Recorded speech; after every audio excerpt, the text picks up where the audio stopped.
totally am. I ain't gonna lie. I got a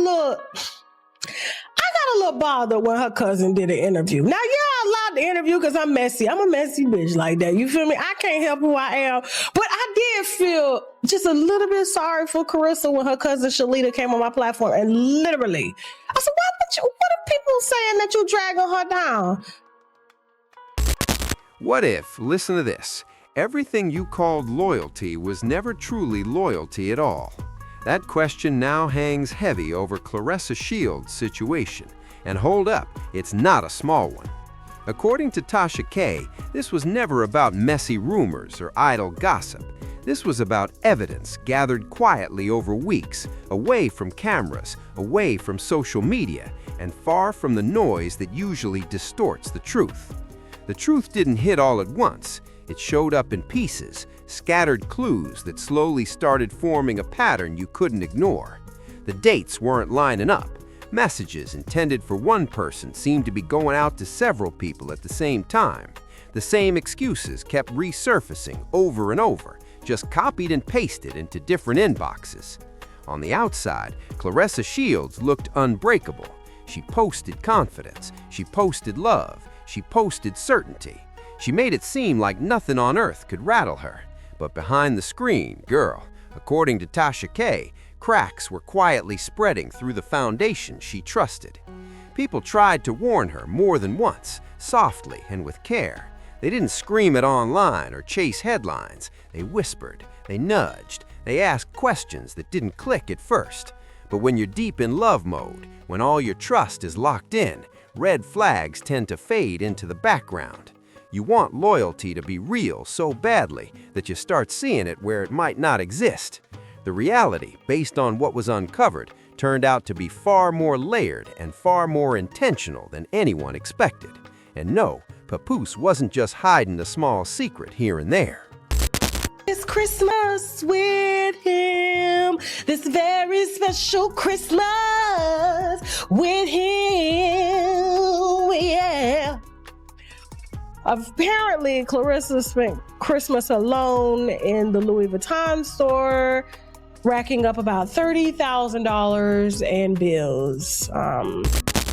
He wasn't just moving messy. Listen to this. He was running a whole system. 5 women, 5 clearly defined roles. One filled the emotional support slot. Another was kept low-key, tucked away from the public eye. One was an old connection that never really closed its chapter. Another was a newer, short-term situation, impulsive, but very much active. And then there was the final one, held as a future option, close enough to stay available, distant enough to stay undefined. This wasn't chaos, it was organized, deliberate, and carefully executed. Claressa, whether she realized it or not, was standing inside something that was never built to keep her safe. The breaking point didn't happen online, in a heated argument, or through some viral moment. It happened quietly, on Christmas, a day she believed was meant for just the two of them. But here's where it gets colder, according to Tasha K. Papoose had already made different plans. Claressa's special day had been pre-scheduled, and she wasn't part of it. That silent realization, not tears or a public showdown, marked the real beginning of the collapse. The story Tasha K. laid out doesn't start with drama, but with certainty. These weren't loose rumors or gossip to shrug off. Every name, every timeline, every voice note was checked and rechecked. Patterns were studied. Details were weighed and compared. What came into focus wasn't confusion. It was intentional design. According to Tasha K., multiple people tried to warn Claressa early on, long before the public caught on to anything being off. No blow-ups, no public call-outs, just soft hints, questions, and subtle observations. But girl, love has a way of turning even flashing red flags into background noise. She trusted the loyalty she thought she was being shown, or at least the version of loyalty she was given. Then the first bombshell dropped, and everything shifted. This wasn't one woman, one secret, or one small mistake. According to Tasha K., Papoose was involved with 5 women at the same time, each serving a specific role. One woman was an emotional support, someone he consistently checked in with. Another was a low-profile connection, almost invisible by design.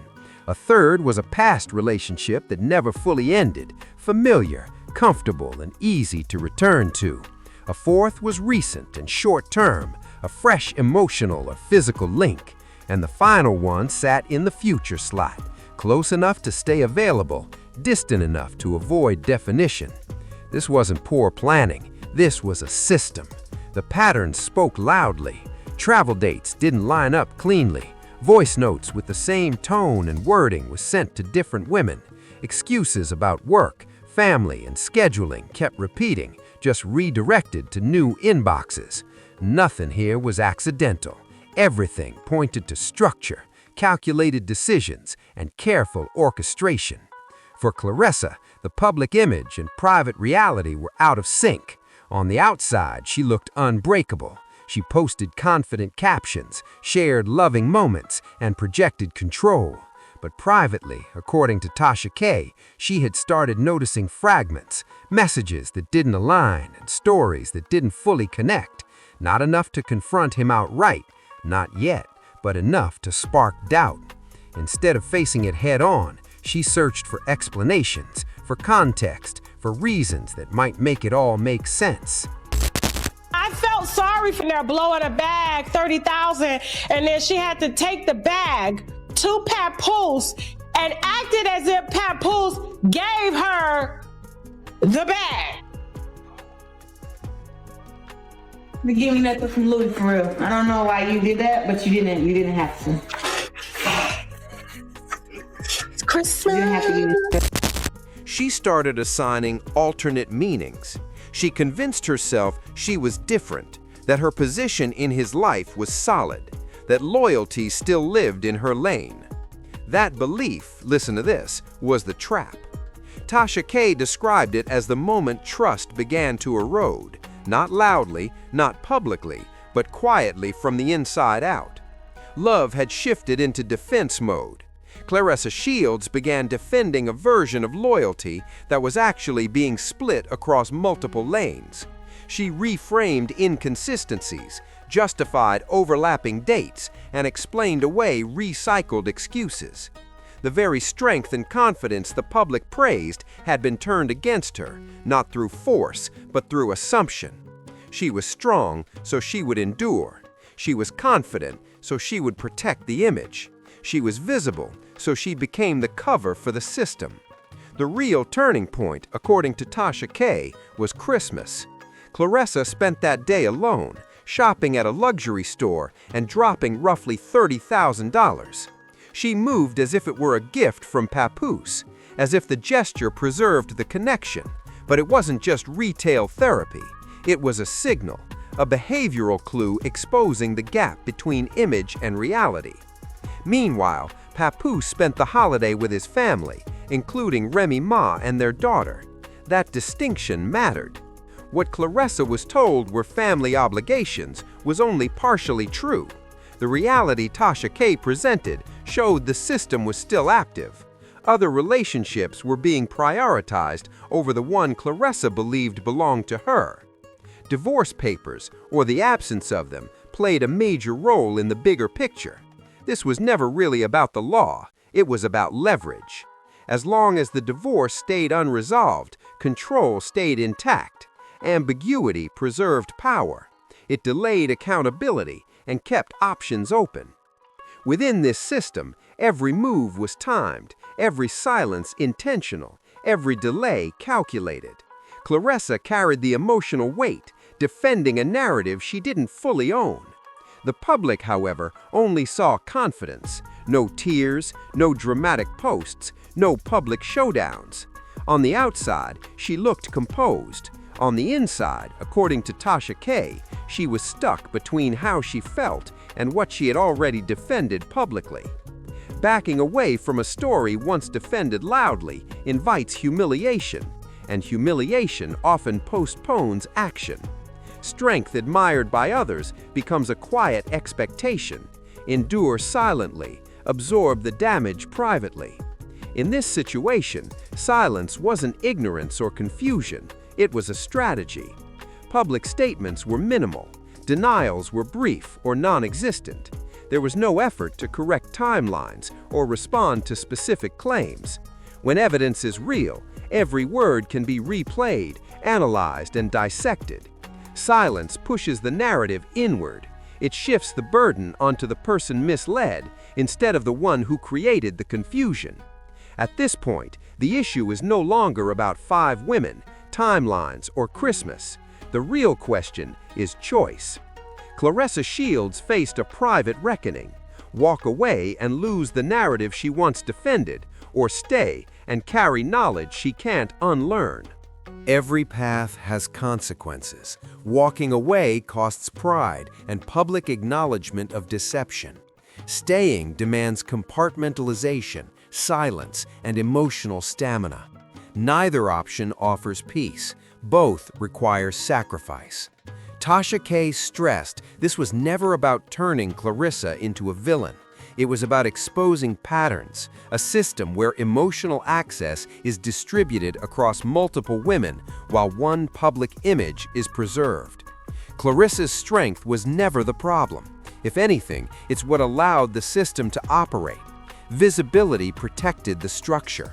Silence, endurance, and composure weren't shields. They were tools used against her. The real collapse, according to Tasha K., doesn't happen publicly. It happens privately. It's the moment someone stops defending illusions, stops rationalizing behavior, and finally recognizes the reality they're standing in.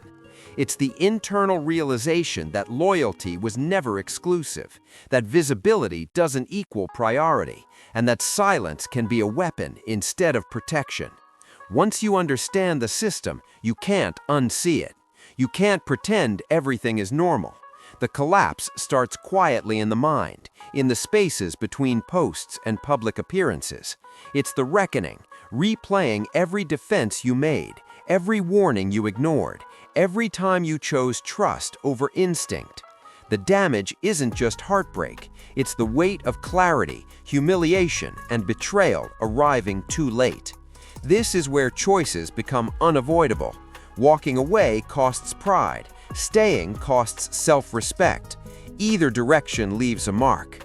This isn't a story about heroes or villains, it's about structure, access, and who ends up carrying the emotional weight when the truth finally shows up.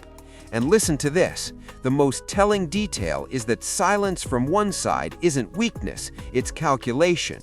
Silence from the other side isn't absence, it's endurance. At some point, the story stops being entertainment and starts becoming decision-making. The real collapse isn't a viral clip or social media meltdown. It's a private moment when someone has to choose between protecting an image and protecting themselves. Claressa Shields is now standing in that exact space, face to face with patterns and decisions she can no longer delay. Once you see the system, you can't unsee it. And once you see it, you have to choose what you're going to do. The narrative Tasha K. presented shifts this from rumor into revelation. It becomes a story about emotional management, intentional design, and the price of visibility. Claressa's strength was admired, but it was also assumed, exploited, and used to uphold an image that didn't match reality. The collapse she's dealing with is internal, psychological, and irreversible. Once the truth is undeniable, the only question left is what happens next. Do you protect the image or do you protect yourself? Do you stay inside the structure or do you walk away? Either option leaves scars. Either option reshapes identity. And either option exposes what happens when loyalty was never what it appeared to be. This is the moment most people never anticipate. It's private, quiet, and deeply transformative. The collapse doesn't scream, it suffocates. And the choices that follow won't just define relationships, they'll define self-respect, dignity, and emotional freedom.